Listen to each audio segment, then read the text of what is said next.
We have a vital role now. This is a truly seismic moment in history.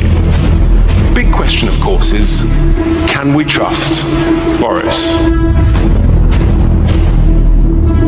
We must not let him sell this country down the river by reheating, rehashing and repackaging the worst deal in history, that dreadful withdrawal treaty. Please welcome to the stage, Richard Tice.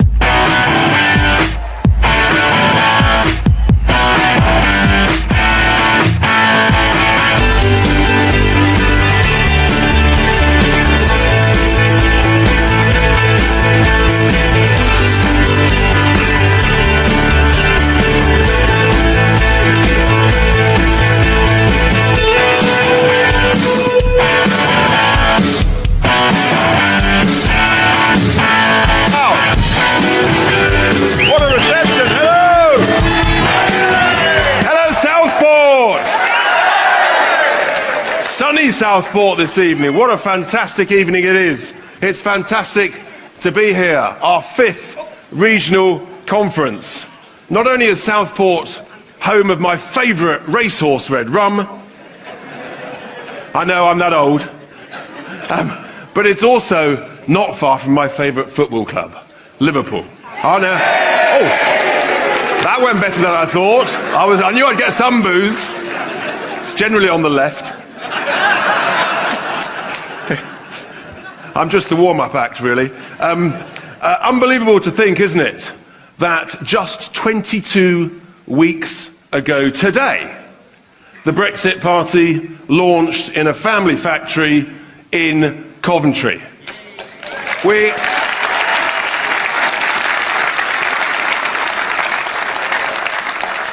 stood on a simple slogan, changing politics for good.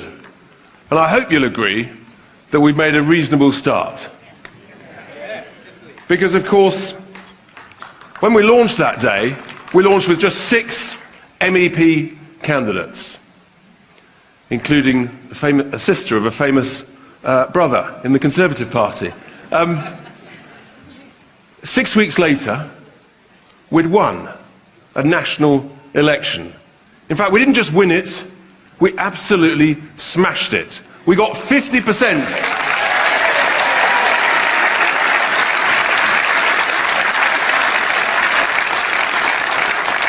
We got 50% more votes than any other party, and this is the bit I really like.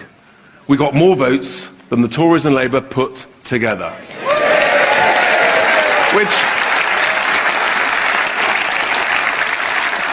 Which meant incredibly, and there's a certain irony in this, we're now the biggest political party in the European Parliament.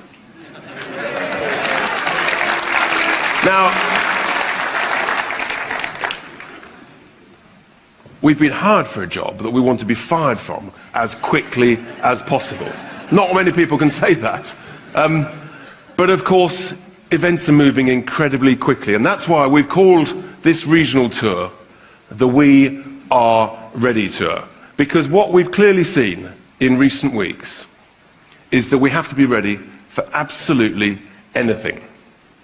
When we launched just 2.5 weeks ago with our over 500 approved and vetted prospective parliamentary candidates, brave men and women, we thought we were getting ready for a general election in late October.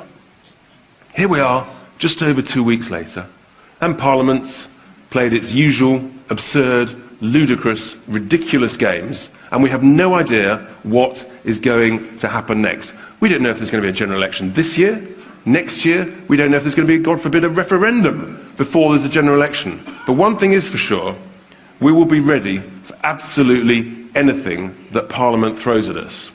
And what's fantastic about the quality of these prospective parliamentary candidates is that they've been prepared to put their head above the parapet, to take all the grief, the abuse, the brickbats that people throw at us. And it's wonderful that there's, I think, about almost 50 candidates from the Northwest who are here this evening. Please be on your feet and let's give them a huge round of applause.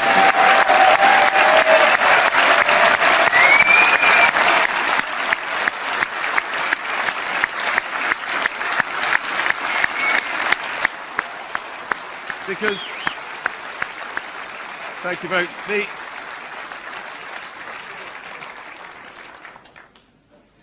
Because, Nigel and I are truly humbled at the quality of candidates up and down the country who have put their name forward because they fundamentally believe that we need to change politics for good in this country, and we need to, most importantly of all, restore trust in our democracy. Now, I mentioned that we think we've made a reasonable start. Having won that European election, there was some really good news. The first thing that happened was that we got rid of the worst Prime Minister this country has ever seen.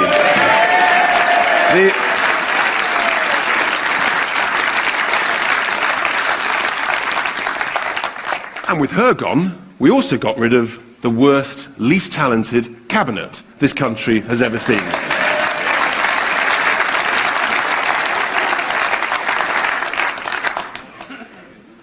And then, of course, the Tories, they had a bit of a leadership challenge and, debate and all sorts of stuff. And we've now got Boris. Well, the big question, it's a lot more interesting listening to Boris than it was the previous incumbent. But we need to get serious for a moment. The big question is, ladies and gentlemen, do we trust Boris? No. Say it again. No. That's the key point. We really are very anxious. There's an opportunity for him to do the right thing, but at the moment, we're very concerned he's going to do the wrong thing. At the end of June, we had our big vision rally. 5,000 people, the biggest political rally for over 25 years in Birmingham, when we announced some of our first policies. And it's extraordinary how the Conservatives, bereft of their own ideas, they've literally copied almost every single one.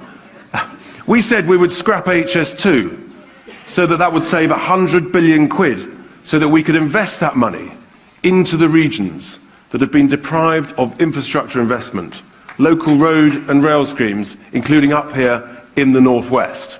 We also said, and then having announced that we wanted to scrap HS2, the Tories suddenly announced, they're going to review it with a view to scrapping it. When we talked about investing in the regions, Boris said he wanted to invest in the regions. We said we wanted to invest in digital infrastructure and free Wi-Fi on all public transport. And surprise, surprise, you guessed it, Boris started talking about exactly the same things. And so it went on, indeed, so short of ideas. They've even copied the way that we do our videos on social media. Anyway, that's dear Boris. He needs a bit of help. And Nigel will talk later about the generous offer that we made to him. I talked about our parliamentary candidates, and I think it's just good to see on the video the backgrounds, some of the candidates that we have got standing for us all over the country. So hopefully the video will work and we can just see this now. In just a few months, the Brexit Party has some amazing achievements. We've reset the political agenda, got rid of a hopeless Prime Minister, and made the option of a clean break Brexit the most popular one in the country. But now we face our biggest challenge, to fight a general election across the entire United Kingdom. And we are ready. 54% of people of Leicester East feel like they don't have a voice. So I'm here to give them that voice. There's a lot of people that I've spoken to that said they're never going to vote again, because how can you trust the political system now? People just want common sense, people like them representing them, and that's where the Brexit Party is firmly positioning itself. It's just a party of regular people like myself who want to get involved because we care, and then make sure that this sort of betrayal can never happen again. People voted for something completely new, voted to go out into the unknown and try something completely different and reclaim power back. We all have a stake in it, and I'm one of those people. Even though I'm an ordinary person on Exmoor, running the Exmoor Pony Project, living an ordinary life, I just felt that I had to be part of it. We've stepped up because we simply have to defend and safeguard our democracy, and we're here. From what I've seen, a lot of the Brexit PPCs now are just from normal backgrounds, as working class people who care about people as well. I think there's a lot of commonality between a politician and a doctor. Consultation always begins with listening. You listen to what the person has to say, take on board, and then help them and make them realise that actually they've got control. They've got the power to decide their future and what to do and what not to do, and they're not helpless. I'm just a normal, hard-working, working class person, but I think taxi driving has given me an insight of how people live, and you get to learn their issues because you become their agony aunt. I tell the taxi driver everything. I am ready. I'm ready. I am ready. I'm definitely ready. I'm ready.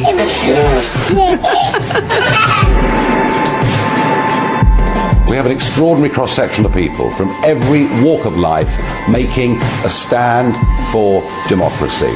They will be our candidates at the forthcoming general election, and we are ready.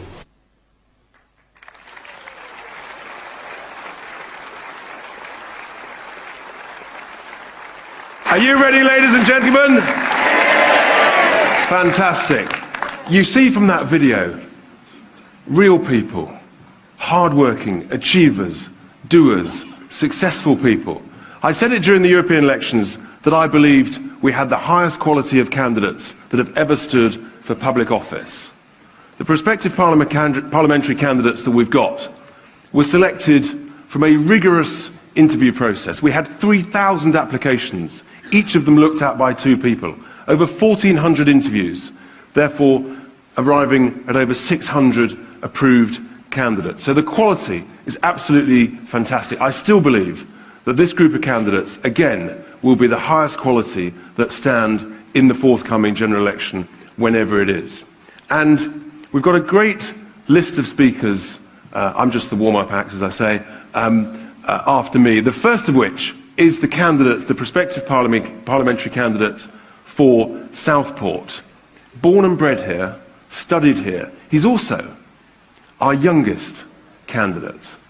He's absolutely motivated. He's a real star. He's brave. He's courageous. It's wonderful to have him. Please give a huge welcome to Darcy Iveson Barclay.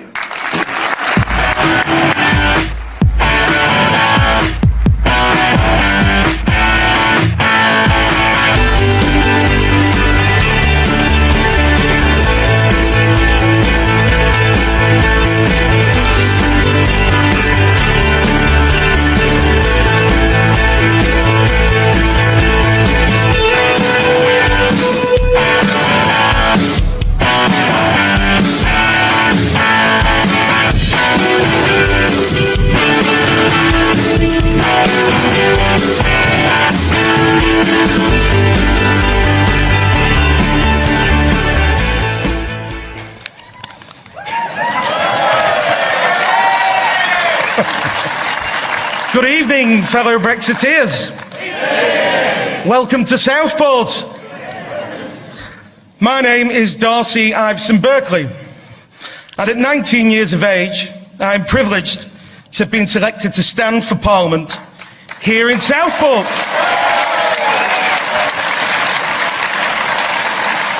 I am equally proud to have been born and live in this town. I grew up in Churchtown. I attended Birkdale High School. My grandparents lived on Old Park Lane. Southport's situation is similar to that of Britain in Europe. Southport pays its local taxes to Sefton Council. It is then passed through layers upon layers of bureaucracy, finally ending up in the local community. Exactly the same thing happens in the European Union. There is no value for money.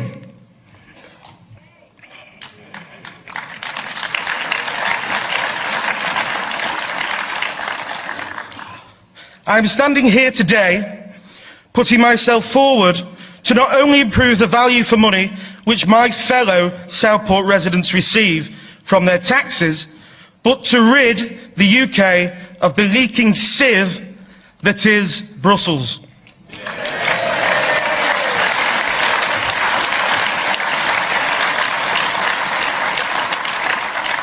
The Brexit Party has given me, a young man, not from the political bubble of Westminster, nor from a fancy private school, the opportunity to make my voice heard and stand up for my local community. I want to see Britain, no, Great Britain, restored to being a proud, independent nation governed by people we elect, by judges who have the British system of justice as their inheritance, and the ability of industrialists and financiers to trade in free and open markets. We are constantly told that all Brexiteers are all stale white males.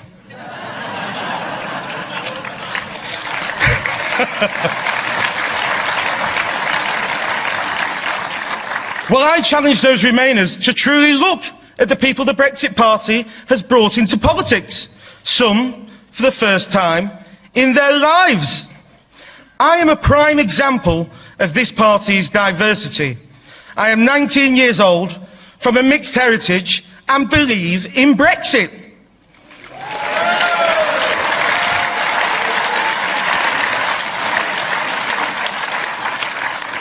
It is my future, our voices, that a little gang of Remainers in Parliament want to deny, and it is up to us to make sure they are stopped and democracy is delivered.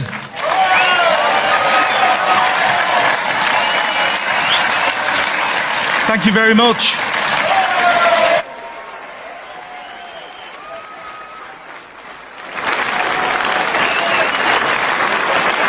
Isn't it great? Darcy, ladies and gentlemen.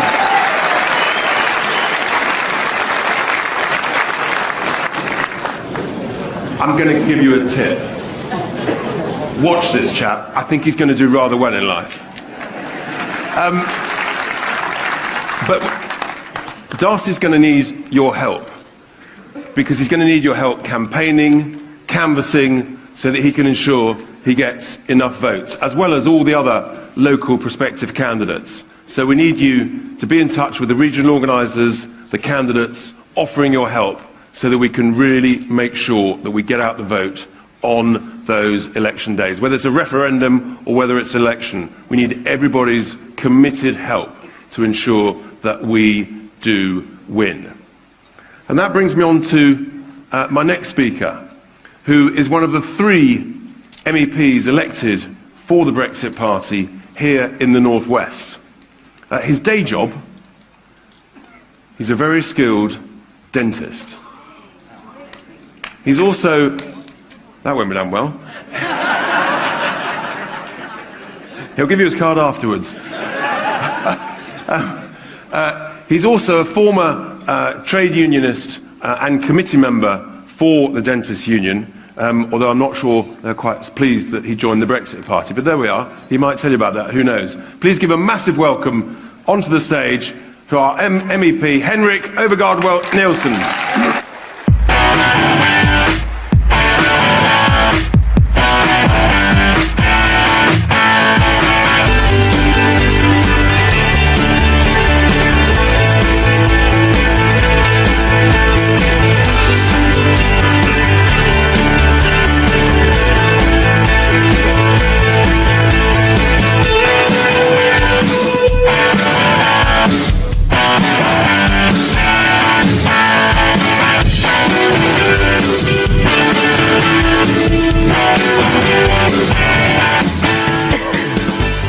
The thing about being a dentist, I know we sort of rank somewhere between parking attendants and tax collectors.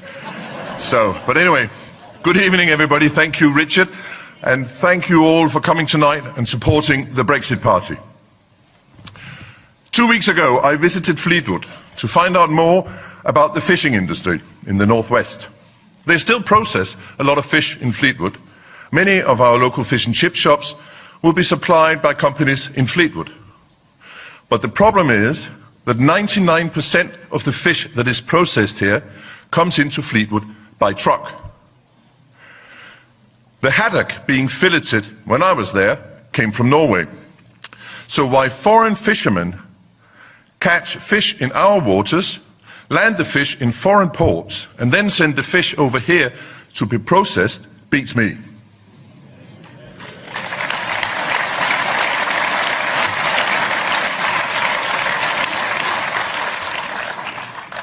But Parliament does not want to talk about that. Instead, last week we saw MPs holding up A4 pieces of paper saying silenced, because they felt that they didn't have enough time to change the will of the people.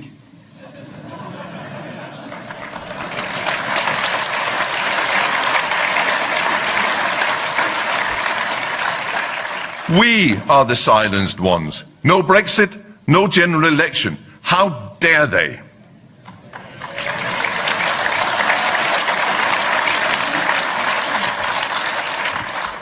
There are now three possible outcomes to this mess we're in.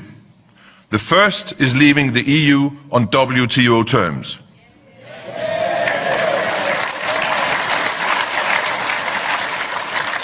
The second option, Theresa May's disastrous deal,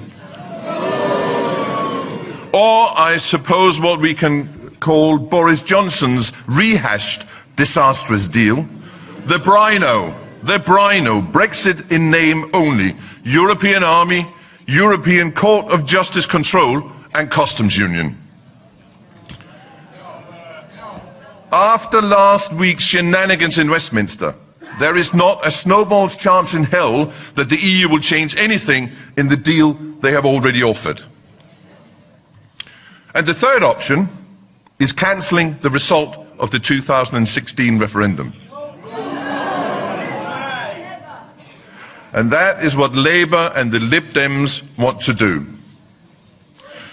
John McDonnell had more front than Brighton Pier sitting on the Andrew Marr show saying that in a second referendum, no deal would not be on the ballot paper because he doesn't think it's a good option. Well, 17.4 million voters voted to leave the single market and leave the customs union. So Labour's arrogance and self-importance has reached new heights.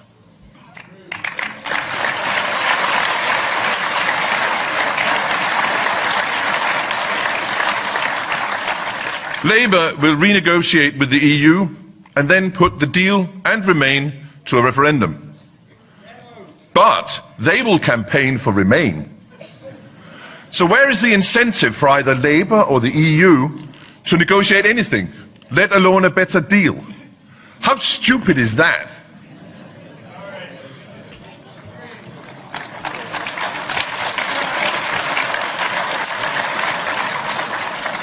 Talking about democracy, I have to say that going to Brussels and Strasbourg has only made me more against the European Union.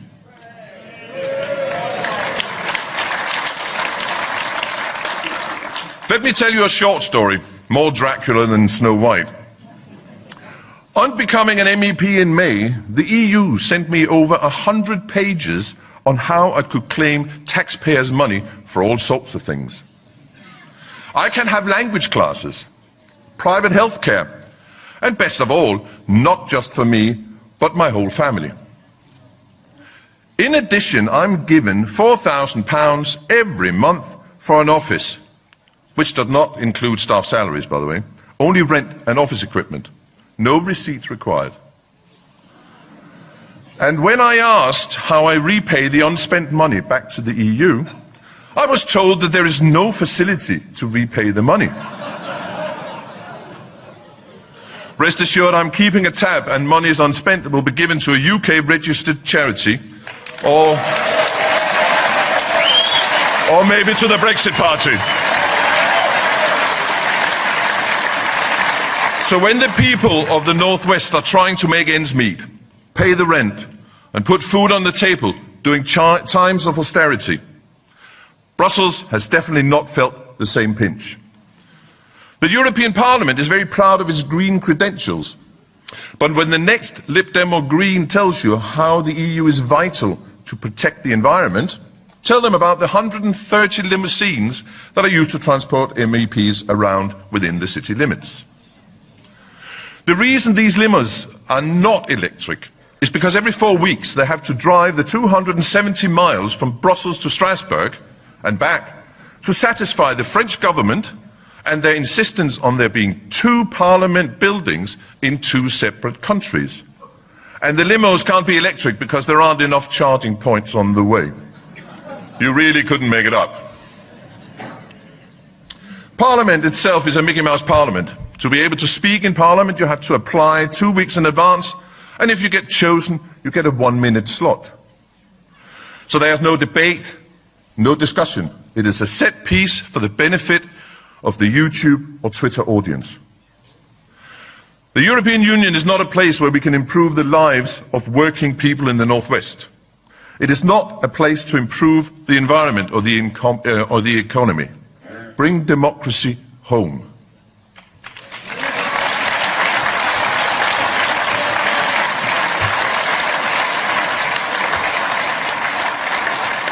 On a personal note, since I put my family's head above the parapet, I have been insulted, I have told to go home to Denmark, and have been called a Nazi. Well, let me say this. I come from a background where my father went underground for 4 years in the Second World War and was the voice of liberation on state radio when Monty liberated our country in 1945. I come from a background where my parents started the anti-EU movement in Denmark in the 1960s. And I come from a background where I was part of the campaign to halt the Maastricht Treaty spreading across Europe when it did not have the mandate to do so.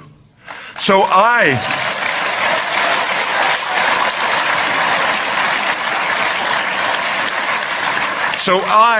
bow to no one in my belief in democracy, free speech, and self-government. Thank you.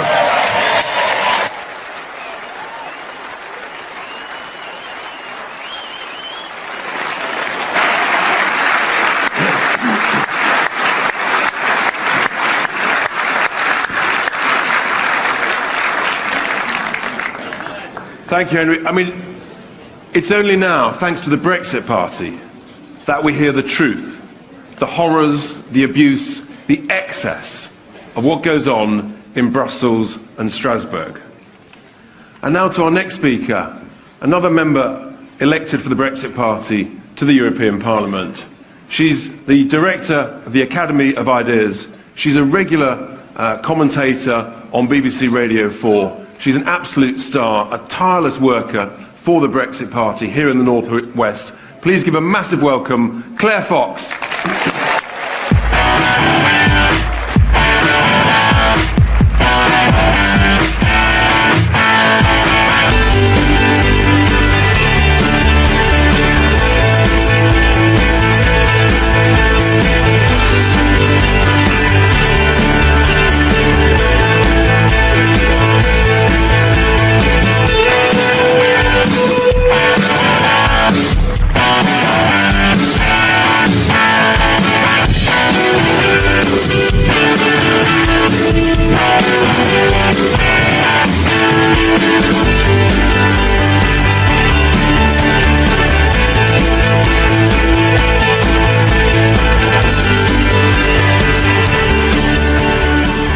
After those speeches, I feel very humbled, and I just wanted to thank Darcy, because if it wasn't for him and other activists around the Brexit Party, I'd never have got elected. It was them that I am standing here, that I owe my credit to. So Darcy, cheers.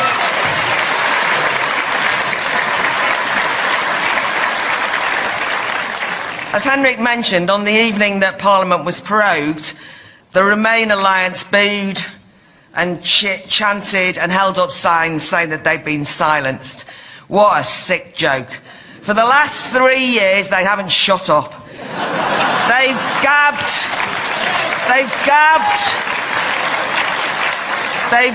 and they've blathered and they've bleated, all to block and delay Brexit. The Commons has been full of noise and bluster, getting louder and louder as a crescendo of their voices have been used to gag us, the electorate, and deny that our voices are heard.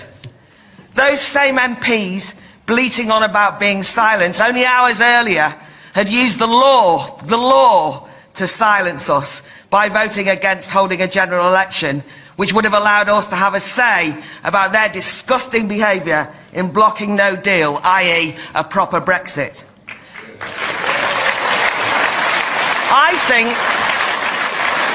I think what so many in the establishment hate about Brexit is it allowed us to have a say. And we said, this is what we think. My voice matters just as much as yours, and I demand that you listened. But those politicians, those technocrats, so long insulated from the electorate in their committee rooms and their hermetically sealed echo chambers, have used the law courts to put their hands over their ears going, we can't hear you, we can't hear you. And all this shutting us up and shutting us out, I believe, is because they think that the electorate will get so fed up of Brexit and the delays that will accept any kind of exit or non-exit, just to end their incessant whining. It's like those who demand a second referendum, the usual EU stitch-up ploy. They assume that we voters are exhausted and disillusioned, and that if they ask us repeatedly over and over and over and over again, eventually we'll give their right answer back. It's a bit like a kind of metaphorical beating so they get a false confession. Now, it is true, by the way, that we're fed up. I'm fed up. I'm fed up with being sidelined. But I think we're also furious and we're fuming. The public, I believe, are biting at the bit to pass judgment on that shower of MPs in Westminster. By delaying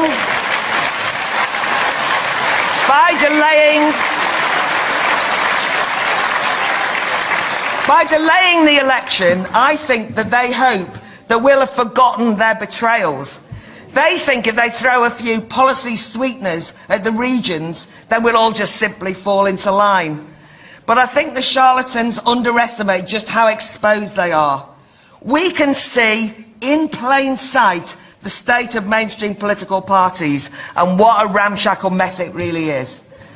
The traditional party system is in a volatile place at the moment and everything is up for grabs.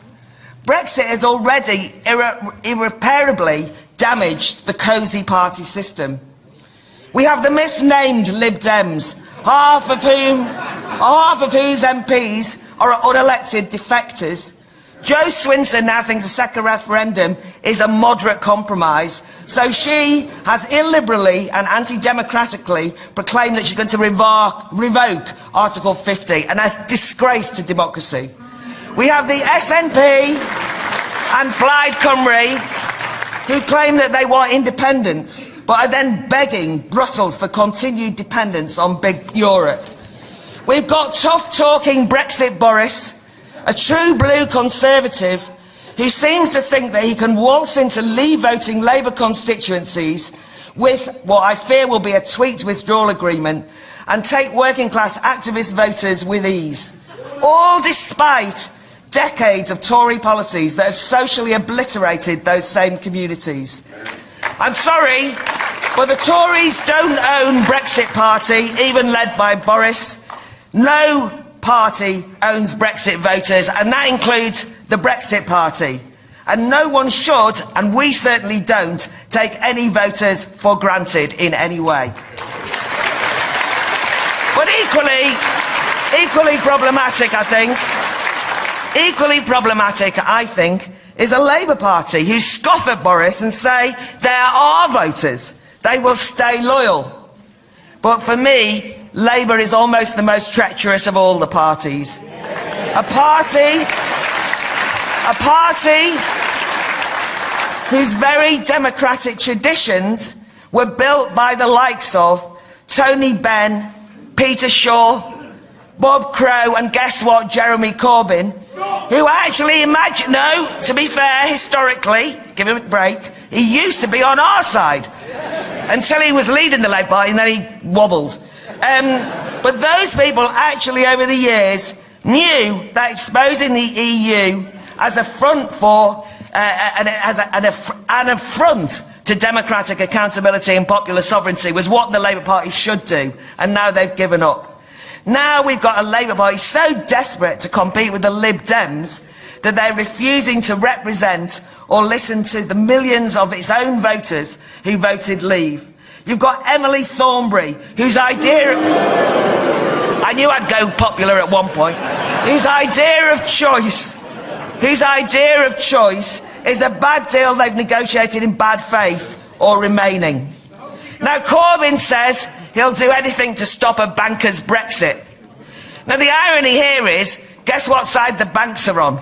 The banks are on the side of Remain. And I thought it was amusing recently when the Financial Times declared that they would be prepared to have Corbyn as the Prime Minister just to stop us leaving. You want to see how messed up politics is today? Meantime, Labour Leave voters, trade union activists, community champions have been some of the gutsiest fighters against the austerity caused by the financial crash that those same banks helped create. And for those of you who still think, and I know there are many, well, Corbyn's policies are worth voting for despite his Brexit betrayal. Here's another irony. The EU will block his economic plans anyway. To finish, the Labour Party, indeed all parties, claim they want major social policy changes. But they have shown, if they've shown us anything, that they're all really scared of radical change. Because Brexit is the radical change. And what's better, it was voted for by the majority of voters at that referendum. But none of the traditional parties have the bottle to allow it. Last night, I was speaking at a Liverpool Leavers event. They've got the bottle. At that Liverpool Leavers event, it was announced that there's going to be a Southport Leavers event, a Leavers group set up. Alistair's somewhere in the room, he's going to set it up. I hope you all get involved. They've got the bottle. We, the voters, have got the bottle. We, the Brexit Party, have got the bottle. This is the party of radical change. The party of radical change is here, it's now, and it's you.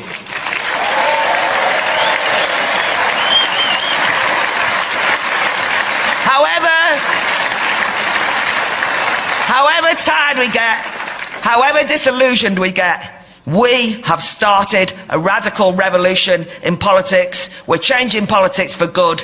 They think they betray us, that'll be short term. We are here to stay, and everything will be different from now on. Thank you, everybody.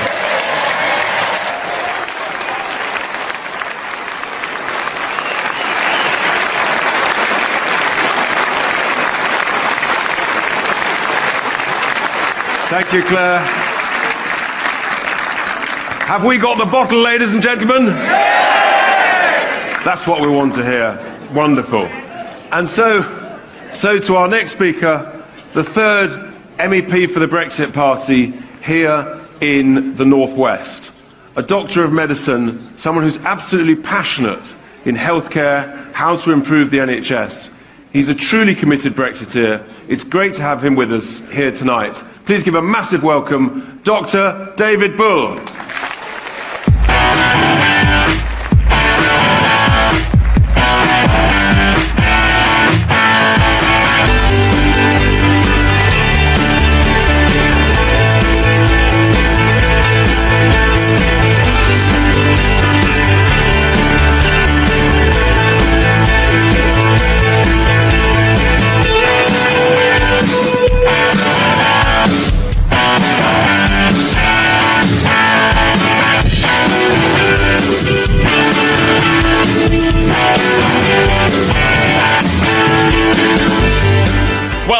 Good evening to you, ladies and gentlemen. I cannot tell you what an honour it is to be your MEP, one of 3 MEPs for this region.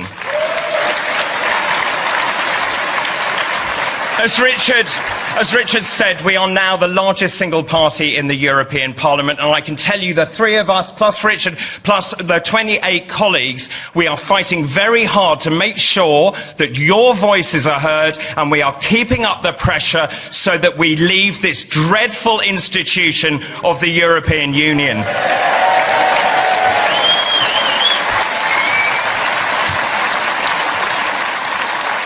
Now, do you remember the referendum? It was 3 years ago. 3 years ago. The largest ever democratic vote where 17.4 million people voted to leave. 3.5 million people here voted to leave. And yet, we are still in the European Union, despite politicians on every side saying they would respect the result of the referendum, and they triggered Article 50. We are still in it. But why is that? I can tell you why. We underestimated the bully boy tactics, the dirty games, the underhanded tricks that are being played by the establishment and by the media. And what's more, Remainers will not accept that they lost. We won and we are leaving.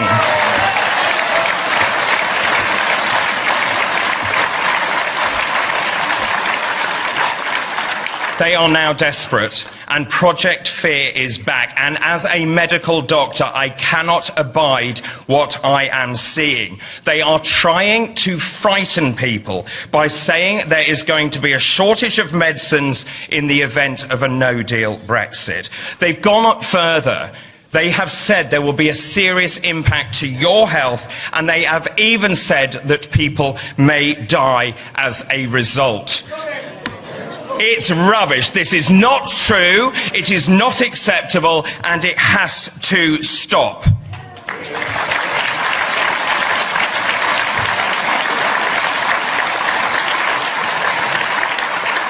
Now, we are up against some very powerful lobby groups indeed. I want to show you this. This is the British Medical Journal. It is sent to every doctor in this country every single week. This is this week's. It says, "No deal, the health risks of Brexit."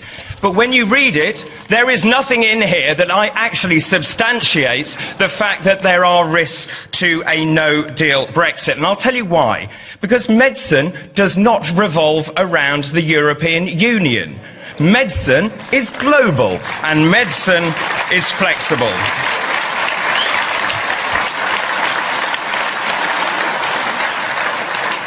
Europe needs us as much as we need them. We trade with Europe, so we already have the same standards as Europe, and therefore mutual recognition really shouldn't be an issue. Pharmaceutical companies are based all around the world. Many have footprints here in the UK and also in the EU. And we have some of the biggest pharmaceutical companies in this country, and that industry is worth £42 billion. But let's look at where medicines are made. A third of the world's medicines are not made in Europe, they're made in India. By 2050, half of the world's medicines will be made in India. And if Europe doesn't want to sell us their drugs, we will buy them from places like the United States, who are very keen to sell us their insulin, their biosimilars, and many other drugs as well. And if we do leave without a deal, we will go to trade on World Trade Organization terms. This is how most of the world actually trades. That means there are zero tariffs on thousands of pharmaceutical medicines under pre-existing agreements. But we could also have an interim agreement which would abolish tariffs on all drugs. And very quickly, I want to tell you, in Brussels this week, I actually approached the European Federation of Pharmaceutical Industries. I said to them, is there a problem in the event of a no deal? And they said to me, no. There has been a huge amount of no-deal planning. There are many workarounds to ensure that drugs will be available in the UK, and we will have mutual recognition procedures. So the drug supply should not be in any danger. And yesterday in Brussels, I met with 3 pharmaceutical companies, all of whom are French. I said to them, I am concerned. Is there a problem? Will you still trade with the UK in the event of a no-deal Brexit? And they laughed at me. and thought I was bonkers. They told me the UK market is too important for their business case to avoid.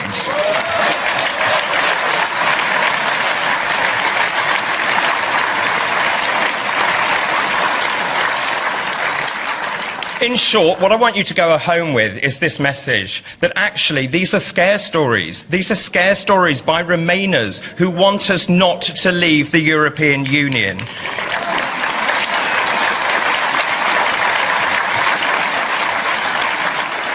So I say, no more spin, no more prevarication, and for goodness sake, stop playing with people's lives. Let's have a clean break Brexit and build the UK into the powerhouse that it really can be once we leave the tentacles of the European Union.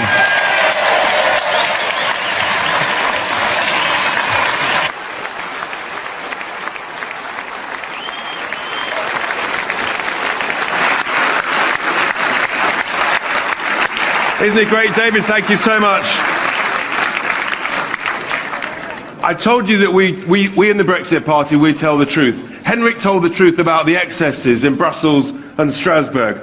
And you've heard the truth there from David. A complete and utter demolition job of the nonsense that is perpetrated by the whingers, the Ramonas from the other side. What they're saying about medicine. It's garbage, it's gibberish. Tell your family, your friends of friends, it has got to stop. It will all be absolutely fine. I'm involved in the world of business. Companies want to trade with each other. They want to make profits. And of course, those French companies want to keep selling drugs to the UK so they can make profits.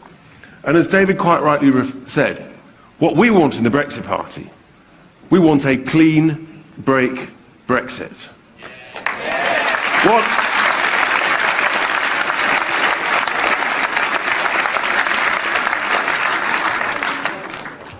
Because when you get a clean break, then you can take advantage of all the opportunities that Brexit gives us. What we don't want is what we fear Boris is up to. And that's why there's such a huge question mark about trusting Boris. Because we fear he wants to rehash this terrible, terrible withdrawal treaty. Now, hopefully everyone's had a great summer, and you probably didn't spend summer rereading, at bedtime, the withdrawal agreement, 580-odd pages of the wretched thing. And I can understand why. I'm one of the sad people that has actually read it. And I'm just going to sort of summarise just how bad it is.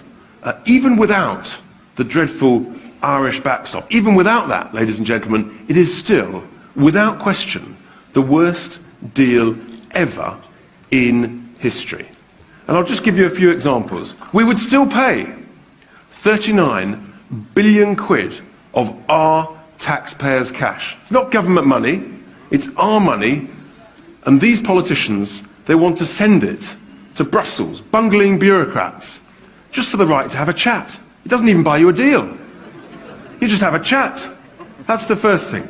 We would still be subject for years and years to the hideous, the politically biased European Court of Justice. We'd be stuck in what they call a transition period.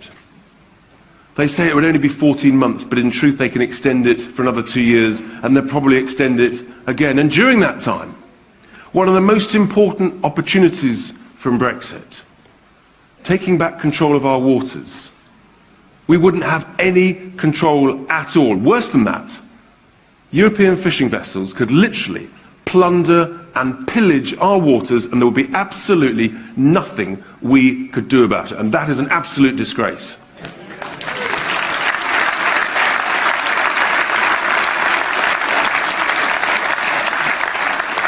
We'd still be stuck in the customs union, so we wouldn't be able to reduce consumer prices on goods that we don't produce in this country. We wouldn't be able to get rid of daft EU rules and regulations, so we'd still have to suffer all those burdens and those costs. We wouldn't be able to use state aid to help and invest in crucial strategic national industries like British Steel. These are really, really important things. We'd be stuck, potentially forever. We'd also be suffering what's called the Common Foreign and Security Policy, whereby essentially we have to do what the EU says on foreign policy matters with third countries and international organisations, which means basically we haven't taken back control, we've lost control. And don't let anybody con you that, oh, it's okay, it'll be a few months and then we'll have a new deal. The heads of terms for a potential new deal all links back to this terrible withdrawal treaty. It's interlinked like a spider's web. We would literally, think of this image, we would be handcuffed forever. Forever, ladies and gentlemen, we would be handcuffed to the European Union. No voice, no veto, no say. That's why we want a clean break Brexit. And there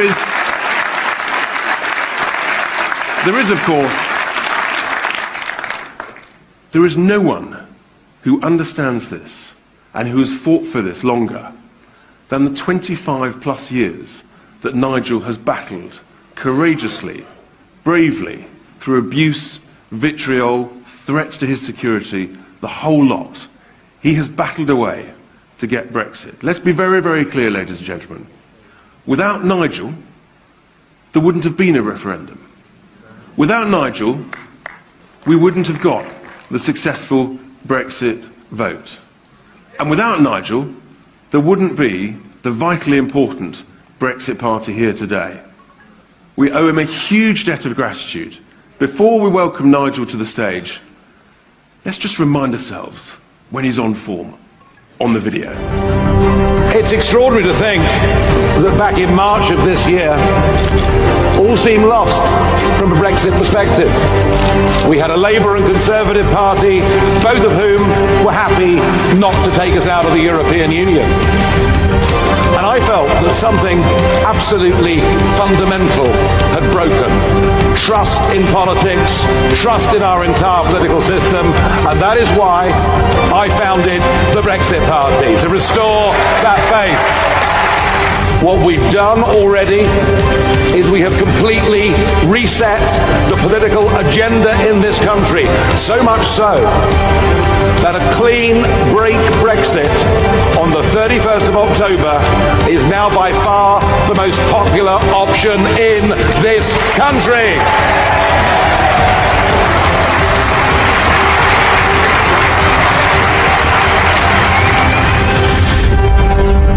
Please welcome to the stage, Nigel Farage.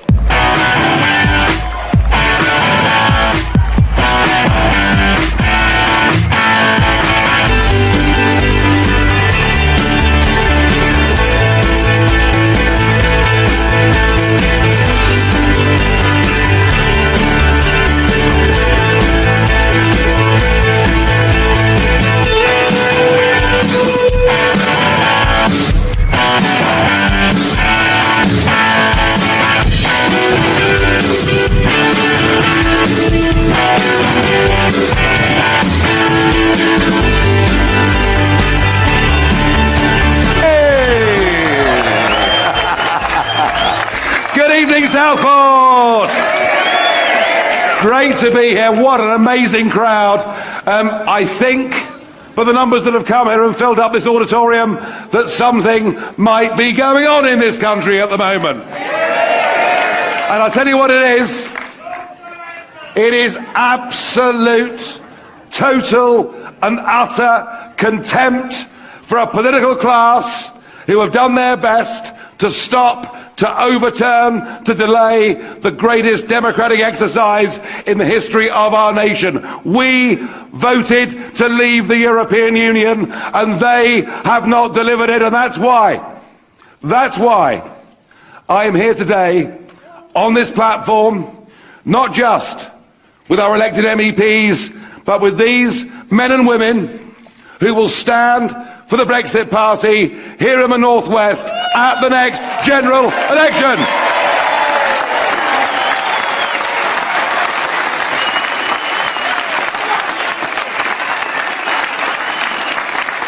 You see, in many ways, if you think about it, back June the 23rd, 2016, and we've been told what a catastrophe it would be to vote Brexit. George Osborne, the Chancellor at the time, is that all George Osborne is worth? George Osborne told us 500,000 jobs would go immediately. Do you remember that? President Obama came and told us we'd be at the back of the queue. Global leaders lined up to tell us that by just voting Brexit, disaster would befall us. And here we are 3 years on, I'm pleased to say, with employment at record levels in this country and wages going up. They were wrong. Dead wrong.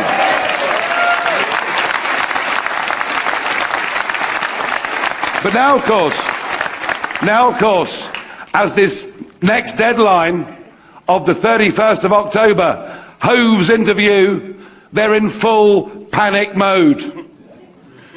Did you see this week? Operation Yellowhammer. God help us. Produced by a bunch of pen pushers in Whitehall, none of whom have ever worked in the private sector, none of whom have ever bought or sold or traded a good in their lives, predicting doom and disaster. And you know what? At no point, oh, it isn't just Project Fear Mark II, sir. It's Project Fear ×2. That's what they're trying to do to us. But you know what? Operation Yellowhammer produced without ever, at any point, consulting with the authorities in Boulogne or Calais.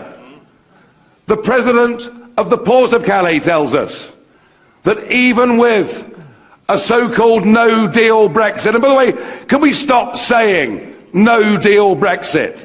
It's not a no-deal Brexit, it's a clean break Brexit, all right?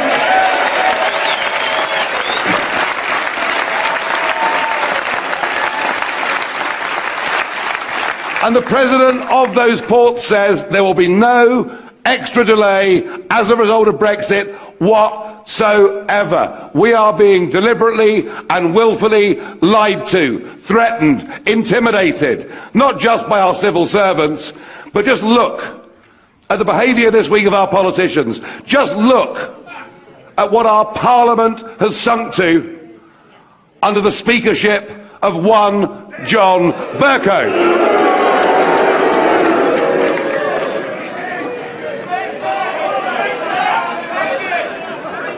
Sounds like I'm getting nearer the target here now, doesn't it?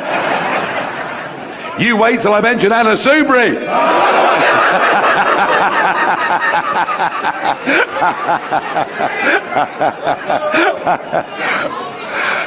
But did you see the way our MPs behaved this week? Scuffles taking place behind the Speaker's chair. MPs holding up banners and placards. I thought I was looking at Bolivia or Colombia or the Third World. I expected at any moment a general with a funny moustache and a hat and a gun to walk in. But actually it isn't very funny, is it? Because we have one of the oldest, longest running parliaments in the world. We were the country that developed the very principle, the very concept of parliamentary democracy, and we sold it to the world as we decolonised post-1945. Ours was the model of government that the world looked up to. Ours was the parliament that the world respected. Ours was a country that many thought was still a great nation. And we now, with our democracy being traduced, are looked at on the world stage as a laughingstock. That is what our career political class have done to our country. I think the whole thing is a complete, total disgrace.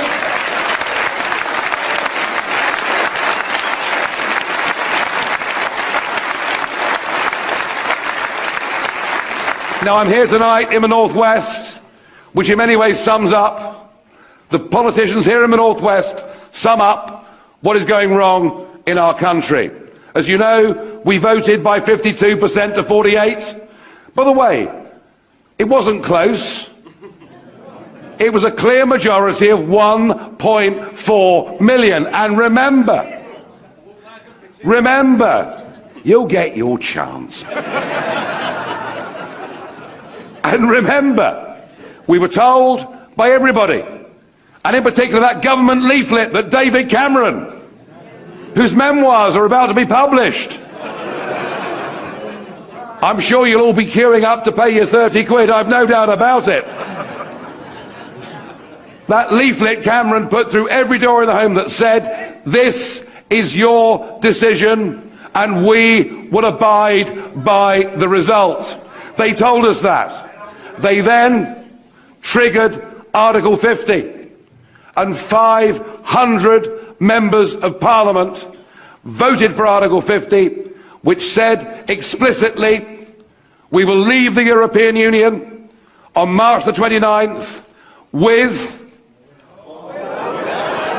or without a deal. They then stood at a general election.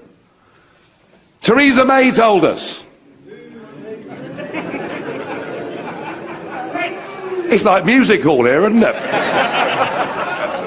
Theresa May told us no deal is better than a bad deal. The Labour Party promised us they would honour the referendum result. We have been promised again and again and again that our vote would be honoured, and come March the 29th, we had been betrayed, and that is why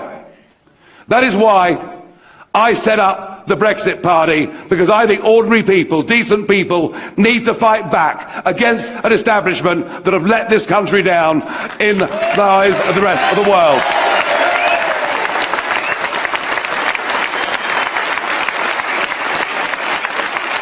Now here in the Northwest, 75% of constituencies here in the Northwest voted to leave in the referendum. And yet, of the 73 MPs that represent this region, every single one of them has either voted to stop us leaving on the 31st of October, or has voted for Mrs May's treacherous treaty that sells out this country. There is not one MP here in the Northwest standing up for us to have a clean break Brexit from the European Union. Not one of them standing up for us to be a free, independent, self-governing nation, a normal nation, a nation that makes its laws, a nation that controls its borders, a nation that takes back its fishing waters, a nation that chooses its friends in the world, a nation that is confident about where we come from and what we want to hand on in terms of liberties and freedoms to our children. So if none of them are prepared to do it, do you know what? We in the Brexit Party are prepared to do it.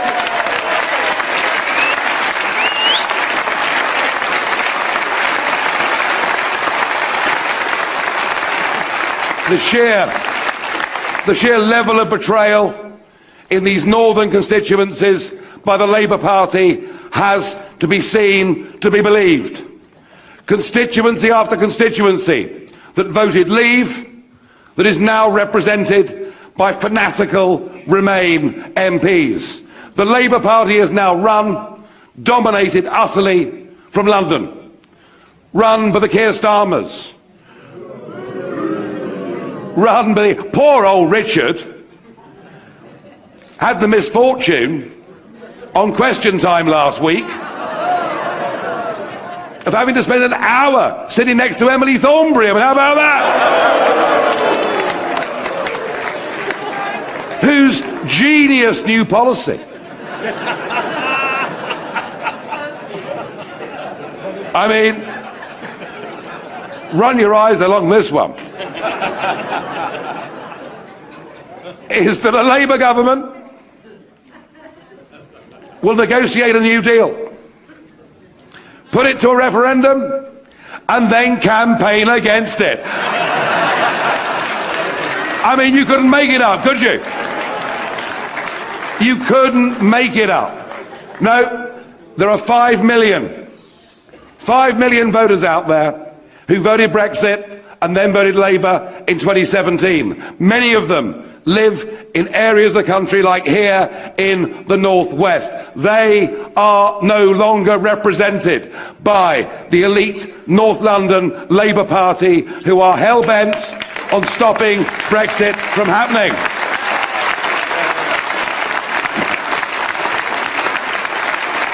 And what of the Conservative Party? The party that stands on election after election making promises they never intend to keep. 3 manifestos in a row committing to cutting net migration to tens of thousands a year, and yet they never actually intended to do it. A Conservative Party who told us, in fact Theresa May told us 108 times, we'd be leaving on March the 29th. I mean, I must have had a fit of the vapours. I believed her once or twice. And now, of course, we've got Boris. But if it wasn't for the Brexit Party, Mrs May would still be there. Boris got his job because of the Brexit Party. And, to be fair, in the first couple of weeks, he did bring some energy and optimism to that job. Although compared with his predecessor, that wouldn't have necessarily been very difficult. But remember that Boris of a few months ago, the bravado Boris. He was going to deliver Brexit, deal or no deal, on October the 31st, do or die.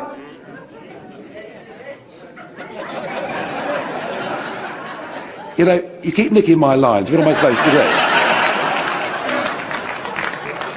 do? Do or die. But it went further, as you quite rightly reminded me. Because I might have forgotten, obviously. Been in the green room too long. It then became full on, he'd rather die in a ditch than delay Brexit beyond the 31st of October. Now look, he has had a very, very tough time in Parliament. The Speaker's behaviour has been abysmal. He has been stabbed in the back by many of his own party, despite the manifestos upon which they were elected. The Philip Hammonds, the Dominic Greaves, and many others, including, of course, the ever-fragrant Anna Soubry.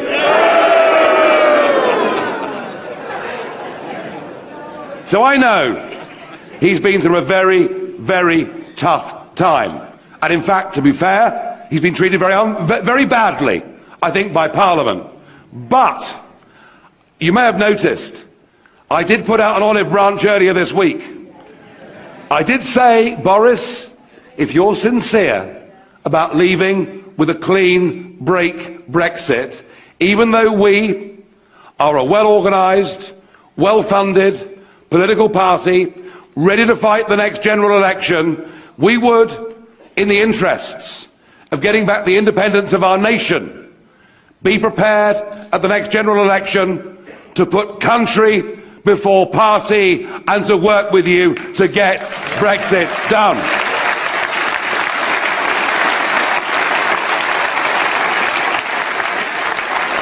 And that would mean a simple non-aggression pact.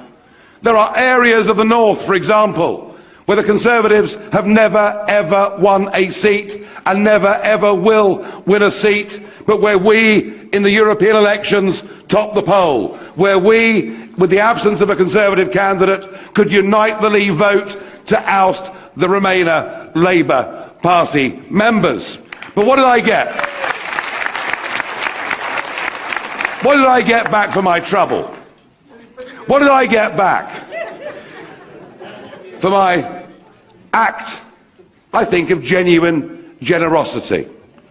Because together, actually, Boris would win a large parliamentary majority. A parliamentary majority that would get Brexit done. And once Brexit's done, we could all go back to our normal parties. We could stay as Brexit, Labour could go home, the Tories could go home. It wouldn't matter. I made that offer, and all I got back from some junior pipsqueak press officer was the comment that I'm not a fit and proper person. Now, this may well be true, I don't know. But here's the point I want to make tonight. If Boris goes back to Brussels on the 17th of October to the next summit, and if he thinks by tweaking the Irish backstop and bringing back to the House of Commons Mrs May's deal, which actually is a new EU treaty binding in international law, which, as Richard has said, there is no obvious escape from, that reduces us to not much more than being a colony of the European Union. It is the worst deal in history. And frankly, if that's what Boris wants to do, we will make sure the people of this country understand that it is a bad deal, it is the wrong deal, and if that's where they want to go, that at the next general election, in the absence of being able to work with any of our established mainstream parties, I will say to you, the only political party in Britain that believes in our freedom, that believes in our independence, that believes in genuinely upholding that historic referendum result, the only party that thinks we have now got the chance to make our way with the Commonwealth, with America, with many other parts of the world that actually like us.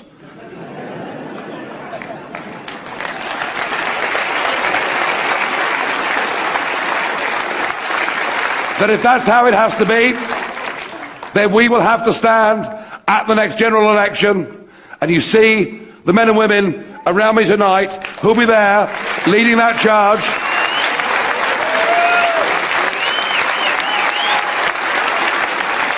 And I would say to you,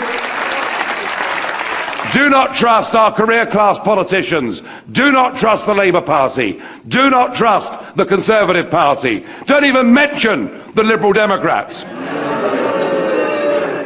No, the only party you can trust, the only party with people who are doing this, not because they want careers in politics, but because they want our country to be free, are the men and women that stand and represent the Brexit Party. I tell you this, if Westminster politicians, if mainstream media, if the BBC, or whoever it is, if I'd paused, you'd really have booed, wouldn't you? If they all underestimate us, they don't understand. They don't understand the disconnect that now exists between Westminster and the rest of our great country. We are here, we are ready to fight. We are ready to do whatever it takes to get us out of this dreadful European political project, to get us back to where we should be as a nation, to restore faith in the very democracy that our forefathers fought and gave so much so that we could be free people living in a nation under democratic rule.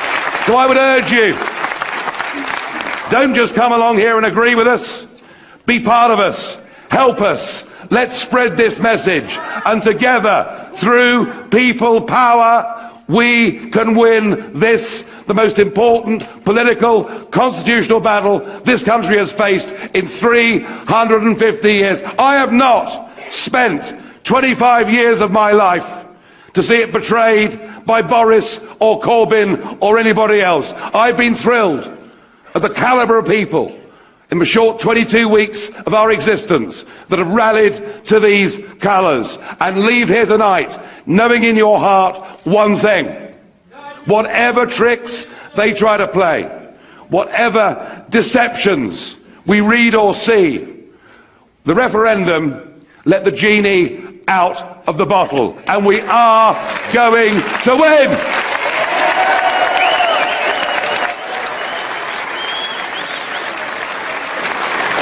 This is great.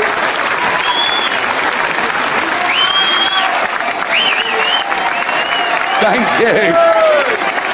Thank you.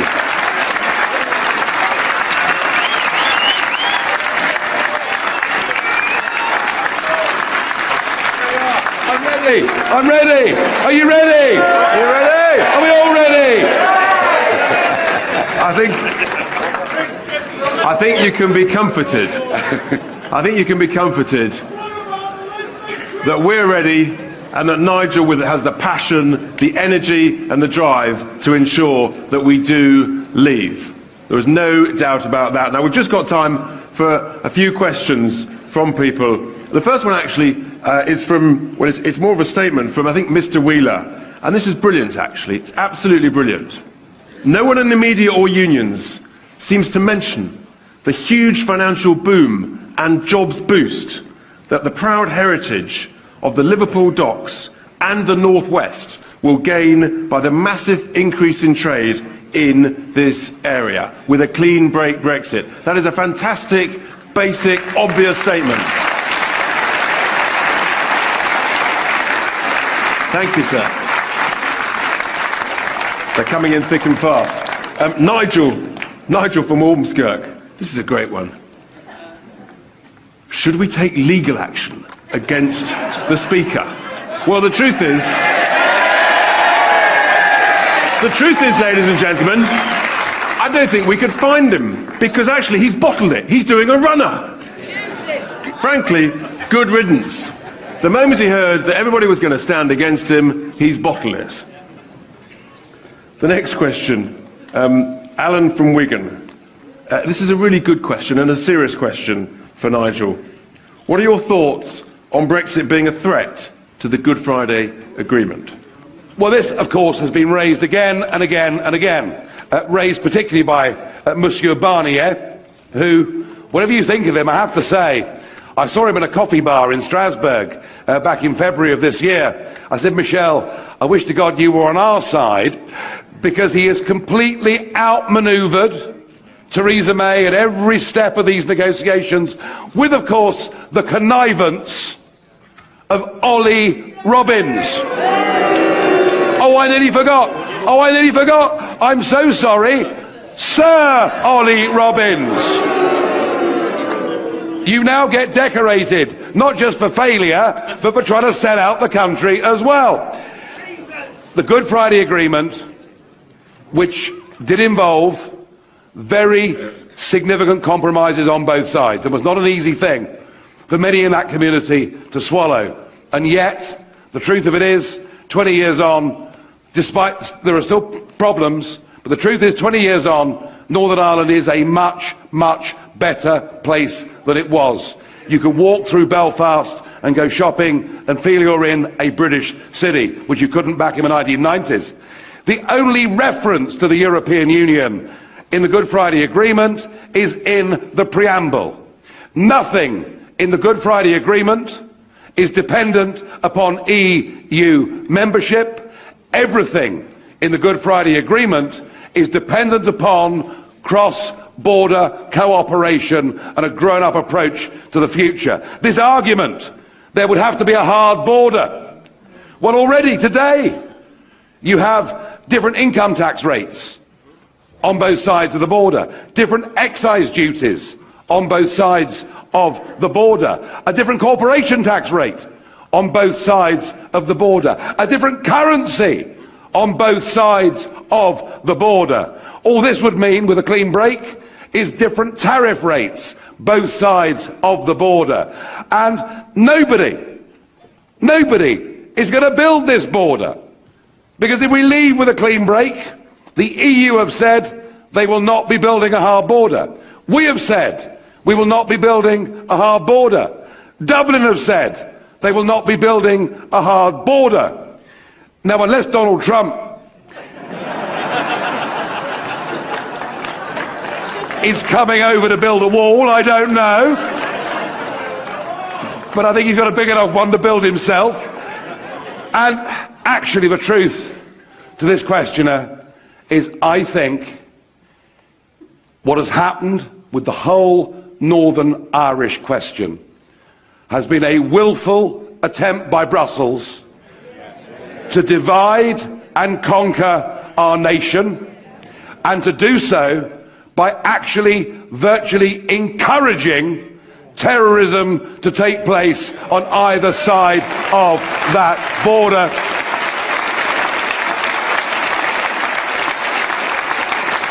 And I think, honestly, the whole thing has been a disgrace. And,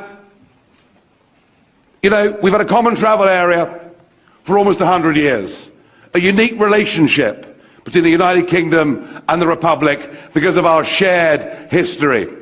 The last thing we need are Brussels bureaucrats meddling in what for 20 years has been a good situation in Ireland. The sooner we leave and tell Barnier to butt out, the better.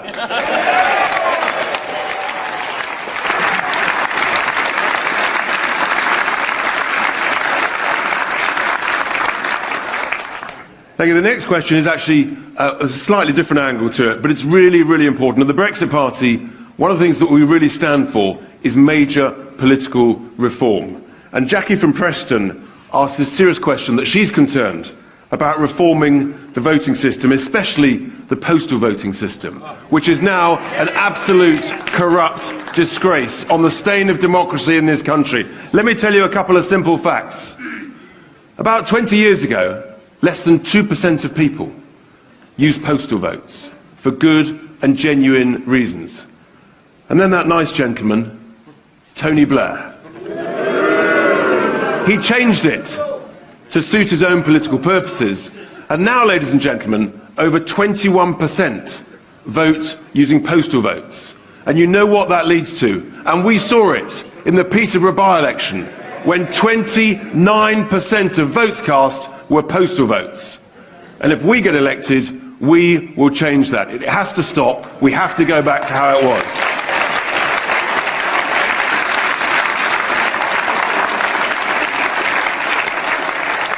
Oh no, Richard, I can't let it go there. Too easy. I can't let it go there. That's postal voting. What about the House of Lords? I mean, unbelievable. We mentioned Ollie Robbins. What about Kim Darroch?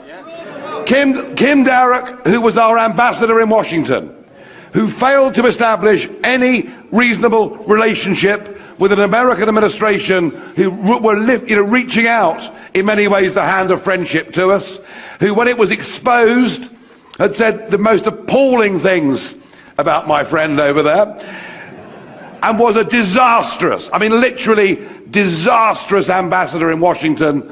I can think of some that might have done a better job. But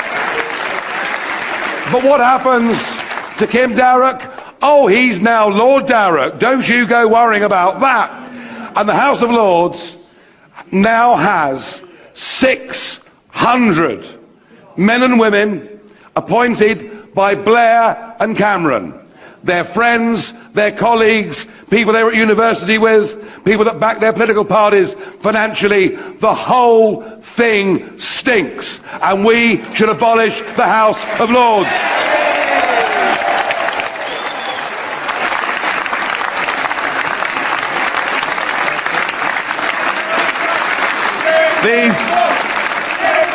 This is what's got to change in this country. This is just completely unacceptable, this corrupt way that the elite currently govern and manage our country. The final question, John from Nelson asked Nigel, if Boris delivers Brino, that hideous withdrawal treaty, will the Brexit Party stay around to fix it?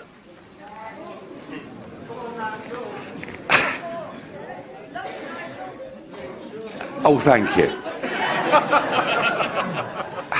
If Boris Johnson tries to sell out this country at that European summit on the 17th and 18th of October and tries to come back and portray it somehow as a great victory as he waves a piece of paper,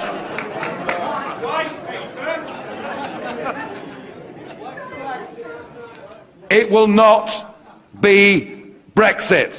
It will be a total breach of trust with the British electorate. It will leave us trapped inside EU rules without any say. It will lead to years of acrimony, and it will lead to an argument in Britain that if we're subject to the rules and have no say, why don't we simply rejoin? That's what will happen. That's what will happen if this treaty goes through. I want to make this clear. I like Boris. I certainly prefer him to Jeremy Corbyn. But you never quite know what Boris really believes in. If Boris has the guts at the next election to do the right thing, we'll stand with him and make sure Brexit happens.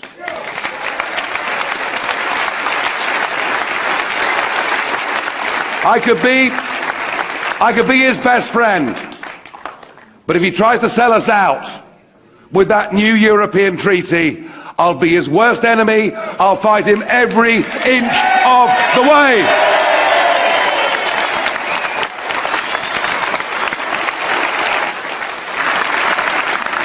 I think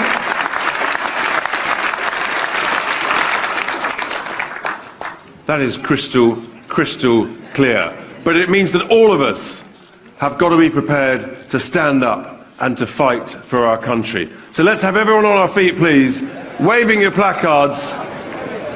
Are we ready? Yes! Are we ready? Yes! Are we ready? Yes! Have a very great trip home. Last week, of course, I live near the St. Morgan Naval Air Station, and we get all the Americans down there, and they come to take my daughters out. Bastards. Last Tuesday night, a knock come to the door, and a man said, "Oh, good evening. My name is Lance. I've come to see your daughter Nance. I'd like to take her to the dance." Any chance? I said, "I don't know." I said, "Nance, there's a man called Lance that'd like to take you to the dance. Any chance?" "Yeah," she said, "I'll be right down." Well, the one very long for the door knock again, and the man said, "Good evening. My name is Joe. I come to see your daughter Flo. I'd like to take her to the show. Do you think she'll go?" I said, "I don't know. I'll ask her." I said, "Flo, there's a man called Joe. I'd like to take you to the show. Will you let her go?" "Yeah," she said, "I'll be getting right down." Well, the one very long before the door knock again, and the man said, "Good evening. My name is Tucker.